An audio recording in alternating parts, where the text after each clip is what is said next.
So guys, dear students, we are going to study 2 degree of freedom systems. So this is a new topic and we have completed 1 degree of freedom system. So now we are going to study 2 degree of freedom system. This has a different theory than the first one and it requires a bit of more mathematics. Or we can say कि इसमें हमें ज़्यादा से ज़्यादा थोड़ा बहुत ज़्यादा ही मेहनत करना पड़ेगा in order to understand it and in order to finish it. So अब मैं आपको 2 डिग्री ऑफ फ्रीडम सिस्टम का इंट्रोडक्शन पहले देता हूँ. 2 डिग्री ऑफ फ्रीडम सिस्टम क्या होता है? So 2 degree of freedom system is a system that requires 2 independent coordinates to describe their motion.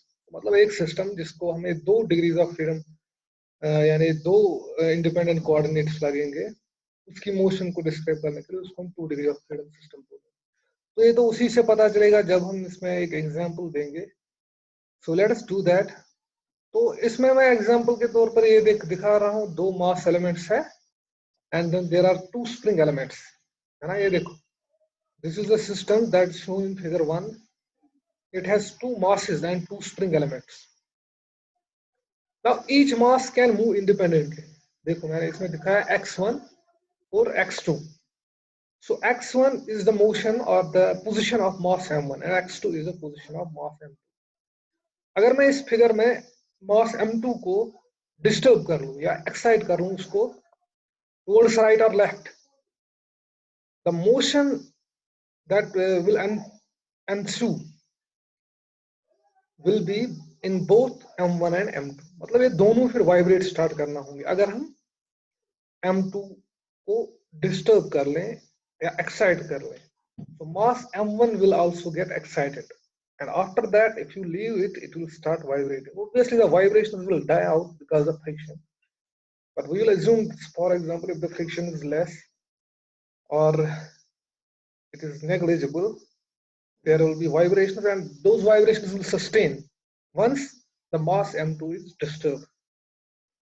So एक बार जब हम इसको डिस्टर्ब कर लें तो मास m1 में भी मोशन आ जाएगी and that motion should be described by the position x1 and the motion of mass m2 will be described by x2.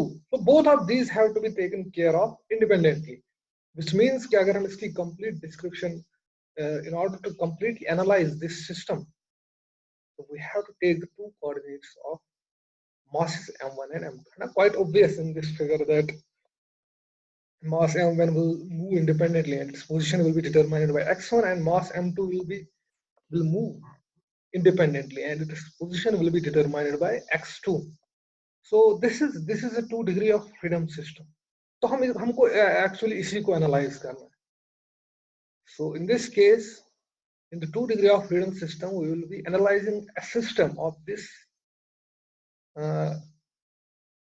as we will be analyzing the system shown in figure 1. जैसे कि हम उसमें करते थे ना spring mass system, सीधा उसमें एक स्प्रिंग होता था और एक मास एलिमेंट और फिर हम उसी को एनालाइज करते थे for various situations, for example for external force और डैम्पिंग एक्स्ट्रा. है ना, उसी तरह हमको एग्जैक्टली वही करना है, लेकिन इस केस में हमारे पास 2 स्प्रिंग एलिमेंट होंगे और 2 मास एलिमेंट होंगे और दोनों मासेस का इंडिपेंडेंटली हमने एनालाइज करना है, उनकी पोजिशंस को, उनकी रेस्पॉन्सेस को हमने डिटरमाइन करना है, and that will be our problem in this 2 degree of freedom system. But this is one thing over here, it should be quite clear. जब हम 2 degree of freedom system लेते हैं तो it is not कि ये सिर्फ यही system होगा जिसमें 2 masses होंगे और 2 spring elements होंगे. Many systems, जैसे कि हमने देखा इससे पहले कि हम बहुत सारे systems को मॉडल कर सकते हैं as 1 degree of freedom system. For example, इसी तरह हम बहुत सारे systems को एनालाइज कर सकते हैं as 2 degree of freedom system. फिर जो थ्योरी हमने 2 degree of freedom system विशेष क्लास दो तो चलो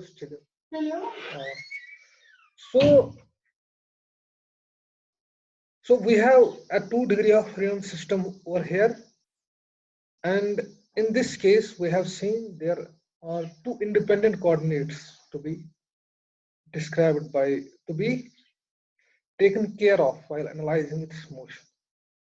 सो मैं क्या कह रहा था कि बहुत सारे सिस्टम्स हैं जिनको हम as 1 degree of freedom system reduce कर सकते हैं। फिर जो हमने theory 1 degree of freedom system के लिए डेवलप की थी इससे पहले, उसको हम उन सिस्टम्स पे एनालाइज कर सकते हैं। फॉर एग्जांपल आपके पास एक 1 स्टोरी बिल्डिंग है और उसको अर्थक्वेक एक्साइटेशन हो गया, मतलब suppose there is some earthquake and you have to see, analyze or model the 1 story building, so you can analyze that as a single degree of freedom system।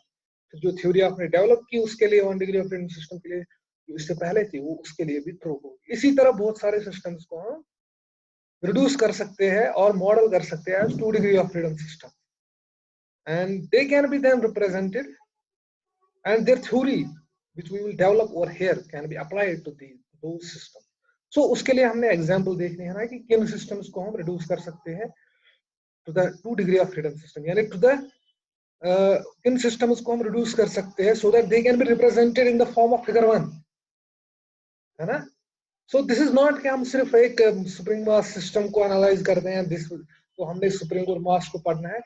The truth is that we have to analyse, we have to see the 2 degree of freedom system, which systems can be reduced to the 2 degree of freedom system represented by figure 1। तो उसके लिए मैं एक example दूंगा, 2 examples में दूंगा, वो आगे हैं। सो फिगर 1 में मैंने तो इसको एक्सप्लेन कर दिया, तो मैंने लिखा है, you can read this and you will understand many things also, I have also explain it already. तो अब आप देख सकते हैं, फॉर एग्जांपल आपके पास एक 2 स्टोरी बिल्डिंग, इसको earthquake एक्साइटेशन के लिए मॉडल करें whether it can sustain that earthquake or not।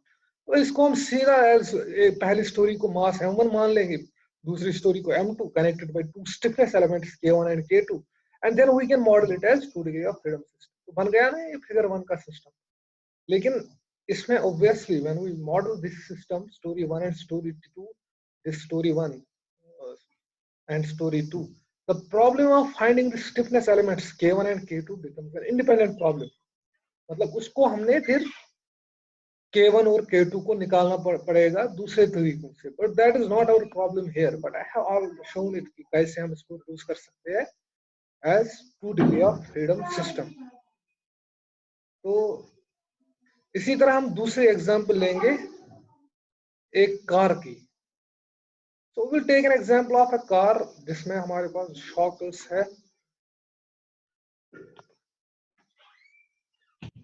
So we have a car over here जिसमें हमारे पास रियर में भी एक शॉकर है और फ्रंट में भी, है ना, कार में शॉकर होता है। तो अब जब ये कार चलेगी ना, see I am trying to show you कि how a car or the shocker absorber system of a car can be modeled as a 2 degree of freedom system। See that will be इसको हम 1 degree of freedom system भी analyse कर सकते हैं, लेकिन the most उससे हमें results थोड़ा बहुत मुख्तलिफ होंगे। किससे? अगर हम इसको as 2 degree of freedom system model करें। 2 degree of freedom system will give a little bit more accurate description of the shock absorber system of the car, and I will tell you how। देखो इसमें 2 springs है K1 और K2, और they are connected to the axle of the wheel, है ना। यहाँ पे मैंने axle नहीं दिखाया, but यहाँ पे एक spring K2 है और यहाँ पे K1 है, and they are connected to the wheels। और गाड़ी में ये देखो यहाँ पे मैंने एक रॉड भी दिखा दी है, by this rod the springs are connected। मान लो यहाँ पे एक रॉड है जिससे springs connected। तो जब गाड़ी चलेगी ना एक रफ रोड पे, this centre of gravity CG, यहाँ पे मान लो सीजी है गाड़ी का, फॉर एग्जांपल सीजी, सीजी मतलब सेंटर ऑफ ग्रेविटी और सेंटर ऑफ मास।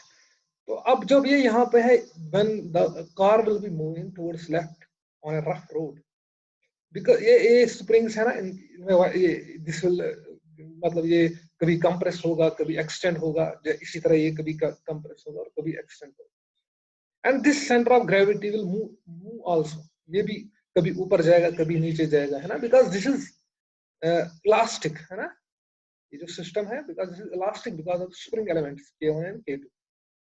तो जब ये सेंटर ऑफ ग्रेविटी भी मूव करेगा up and down, and this springs will also move up and down, we can model it as shown in another figure. मैं दूसरी figure बना दूंगा, फिगर 2, उसमें मैं दिखाऊंगा कैसे ये 2 डिग्री ऑफ फ्रीडम सिस्टम बन जाएगा। तो मान लो let's see first of all show you the figure. ये देखो फिगर 3 में, मान लो एक वक्त आ गया जब ये स्प्रिंग एक्सटेंड हो गया, है ना, K1 हो गया एक्सटेंड ऊपर गया, और K2 उस वक्त नीचे गया। These are connected by a rigid rod। तो उस दौरान लेकिन जो CG है ना उसका कार का, वो भी मूवमेंट में आ गया। तो अब जो ये स्प्रिंग मास सिस्टम है, this shock and absorber system of car, this can be modelled as figure 3। Figure 3 में हमने इसको कैसे मॉडल किया, इसमें हमने दिखाया स्प्रिंग K1 और K2 दे आर मूविंग। अगर स्प्रिंग K1 एक्सटेंड हो गया, K2 कंप्रेस हो गया, और उसकी वजह से theta theta of T will become the variable that will represent the motion of the spring K1 and K2। And independently उससे अलग तौर पे जो सेंटर ऑफ ग्रेविटी मूव करता है, ये जो रिजिड रॉड अपनी तरफ से अप एंड डाउन करेगी, that will become another degree of freedom of the system, and that motion will be represented bye x1 of t। सी यहाँ पे जो मैंने डॉटेड लाइन दिखा दी है, दिस इज द, ये यहाँ पे है, this is the position of centre of mass when the car is at rest. लेकिन जब वो चलेगी, सेंटर ऑफ मास मूव करेगा, आप कितनी भी मूवमेंट होगी उसकी, that depends on the modelling. आप कैसे करेंगे, मान लो मैक्सिमम मूवमेंट होगी x और a एम्पलीट्यूड होगा वो सेंटर ऑफ ग्रेविटी का, बट उसकी मूवमेंट इंडिपेंडेंट होगी, independent to the motion movement of the springs. और जो मूवमेंट ऑफ स्प्रिंग्स है that will be represented by theta t। तो इसका मतलब ये हो गया, कभी ये स्प्रिंग जब एक्सटेंड हुआ तो दिस देयर विल बी, ये यहाँ पे थीटा विल इंक्रीज। जब ये फिर से थोड़ा बहुत नीचे आएगा और ये ऊपर जाएगा, theta will decrease. So theta becomes an independent variable for springs K1 and K2। और जो हमारा CG है, CG भी कभी कभार लेफ्ट नीचे आएगा और कभी कभार ऊपर जाएगा, related to the position of it is initial position which was undisturbed position, जब गाड़ी रेस्ट में थी। And the motion of CG will be given by x1t। So we have two independent variables or independent positions that will govern the motion of this shock absorber system। So our shock absorber system for a car will be modeled or has been modeled as a 2 degree of freedom system। अब बन गया है spring mass element. Spring, हाँ obviously ये figure 1 जैसा नहीं है, लेकिन हमने इसको रिड्यूस कर दिया ना as a 2 degree of freedom system with two independent coordinates x1t and theta t। So this will solve our problem or the 2 degree of freedom system। इसका मतलब मैं ये कहना चाहता हूँ, बहुत सारे सिस्टम्स है जिनको हम रिड्यूस कर सकते हैं as 2 degree of freedom system। और फिर जब हम उनकी थ्योरी डेवलप करेंगे, that will be true for those systems or modeling those systems। That is why we have to model a simple spring mass system that's shown in figure 1। जो figure 1 में दिखाया हमने, उसको मॉडल करना है हमें, उसकी थ्योरी डेवलप करनी है फॉर, उसको जब एक्साइट करेंगे तो क्या थ्योरी होगी उसकी, कौन से मैथमेटिकल इक्वेशन उसको गवर्न करेंगे x1 और x2 को। तो उसको जब हम डेवलप करेंगे उस थ्योरी को, that will be true for figure 3 as well. So that will be true for many systems that are actually 2 degree of freedom system। As I have shown, मैंने यहाँ पे दो एग्जांपल्स दे दी, एक तो 2 स्टोरी बिल्डिंग की दे दी और दूसरी दे दी कार की, यानी shock absorber system of the car. तो these are two examples that can be reduced as 2 degree of freedom system ना? So and when these are represented as 2 degree of freedom system, so it means we have to develop theory for figure 1। But these examples are not limited to these two systems only। There can be many examples। बहुत सारे examples हो सकते हैं जिनको हम second 2 degree of freedom system reduce कर सकते हैं, and that will be that solves our problem। I mean that I think I have given 2 examples। You should find out other examples where any system, where a given system while analyzing its vibration motion can be reduced to 2 degree of freedom system। वो आप देख लेंगे, और examples मैंने 2 दे दी, आप और देख लो, तो then you can comprehend as to how many systems can be reduced to 2 degree of freedom systems for their motion, for the description of their motion। So this is it। ये मैंने बता दिया आप कैसे 2 degree of freedom system का introduction. अब हमने क्या करना होगा? So what do you think our next course of action or next course of study should be? So it should be easy है ना, अब quite defined है कि हम क्या करेंगे अब। हम क्या करेंगे, जो हमारा फिगर 1 है ना, मैं दिखा दूंगा, यहाँ पे है ना figure 1. So we will develop equations of motion for this system shown in the figure 1. Once we develop the equations of motion using Newton's second law for this figure 1, so and जब हम इसको equation of motion develop करेंगे, obviously we will get two equations of motion, एक तो मास m1 के लिए और एक मास m2 के लिए, वो मैं दिखा दूंगा ना आगे. But I am trying to tell you कि हमें करना क्या होगा. See the procedure is almost same, but obviously it will involve a bit different और अ बिट मोर मैथमेटिक्स, है ना. अब दो इक्वेशंस डेवलप करनी है, एक तो x2 के लिए और x1 के लिए, and those will be the equations of motion from Newton's law for figure 1. और जब हम उसको डेवलप करेंगे, फिर हमने उसका सॉल्यूशन ढूंढना है, फिर उसी सॉल्यूशन को इंटरप्रेट करना है, and that will be true for 2 degree of freedom system. तो उस थ्योरी को फिर हम अप्लाई कर सकते हैं इसी कार पे भी, जो shock absorber system of car है, या 2 स्टोरी बिल्डिंग पे भी, and other systems which can be reduced to 2 degree of freedom system.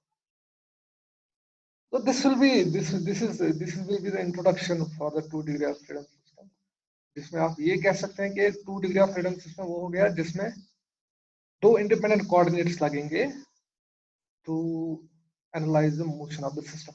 But see in this case one can हम इसको उसके साथ रिलेट कर सकते हैं ना, जब हम डिग्रीज ऑफ फ्रीडम पढ़ते थे ना थ्योरीज ऑफ मोशन में, उसमें हम क्या कहते थे. So you can relate it to theory of machines. उसमें हम डिग्रीज ऑफ फ्रीडम का मतलब क्या होता था. द डिग्रीज ऑफ फ्रीडम का जो मतलब उसमें था, that will have an analogy in this, मतलब इसकी वो एनालॉगस होगा इसमें, जो डिग्रीज ऑफ फ्रीडम को हम कहते हैं. तो अगर मान लो यहाँ पे हम स्प्रिंग K2 की जगह एक रिजिड रॉड लगाते, फॉर एग्जांपल मैं एक रॉड लगा देता जो मास m1 और m2 को कनेक्ट करता रिजिड, तो फिर जो m1 और m2 रिजिड रॉड है ना, तो वो फिर उसको रिजिड रॉड होती, तो जब m1 x चलता तो m2 भी x ही चलता, तो फिर एक ही कोऑर्डिनेट रह गया ना उसको एनालाइज करने के लिए, तो फिर ये 1 डिग्री ऑफ फ्रीडम सिस्टम बन जाता. But an additional degree of freedom has been introduced to the figure 1 by the stiffness element K2, है ना. So wherever you have to analyze the motion of a system by analyzing the motion of its components independently, तो वो then we can say कि वो उसमें एक additional degree of freedom introduce कर देता है, ठीक है ना. Otherwise if x1 and x2, for example अगर आपको x1 मिल जाएगा as a function of x2, then this will be only 1 degree of freedom system. जैसे कि मैंने कहा रिजिड रॉड हम लगा देंगे मास m1 और m2 के बीच में, तो फिर x1 और x2 सेम होंगे, which means x1 will be equal to x2 which is equal to x, तो रह गई ना एक ही डिग्री ऑफ फ्रीडम सिस्टम, है ना. मतलब फिर जब मास m1 2 mm यहाँ साइड जाता, m2 भी 2 mm ही जाता, लेकिन इस केस में अगर m2 2 mm जाएगा, वी डोंट नो कि m1 कितना जाएगा. सो वी हैव टू सी कि हमें मतलब when this system is excited, what is the course of motion taken by mass m1 and m2. And since we have already said for that we have to analyze this x1 and x2 independently, उसके लिए हमने motion equations of motion develop करने हैं. So the procedure will be same. Develop the equation of motion, find the solution, interpret the results, and apply and consider those results to be true for 2 degree of freedom. See now that you have found 2 degree of freedom system क्या हो गया.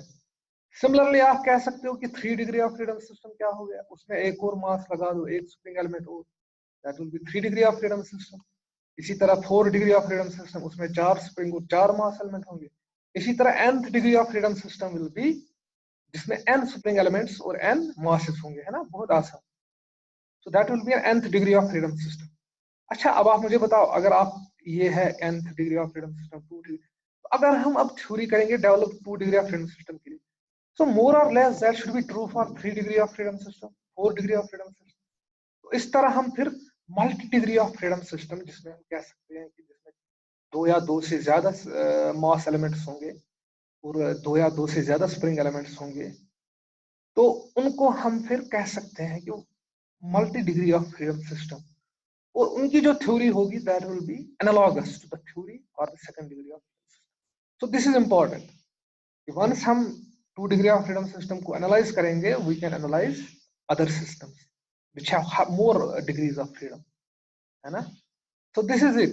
This is the introduction of this second degree of freedom system. तो इसको हम आगे देखेंगे कि कैसे हम इसको as eigen value problem set करेंगे. अभी आपने सुना होगा ना आइगन वैल्यूज और eigen value problem.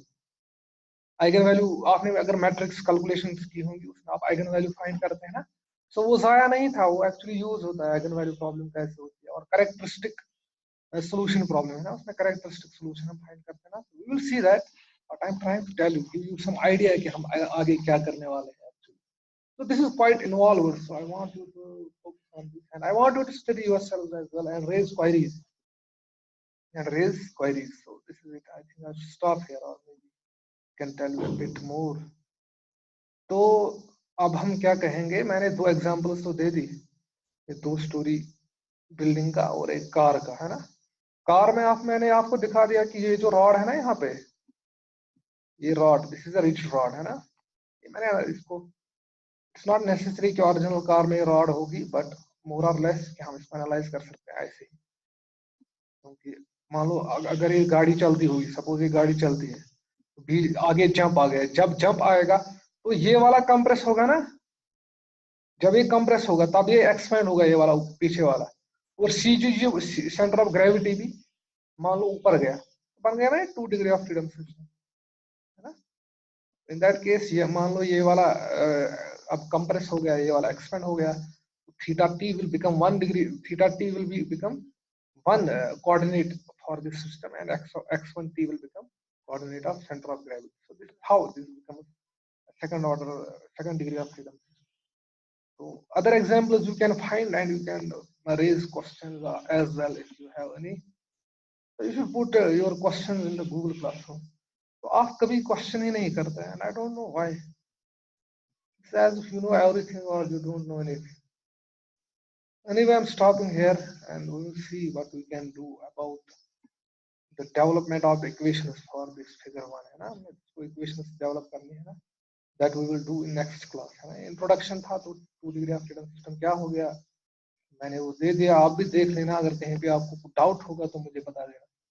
Thank you.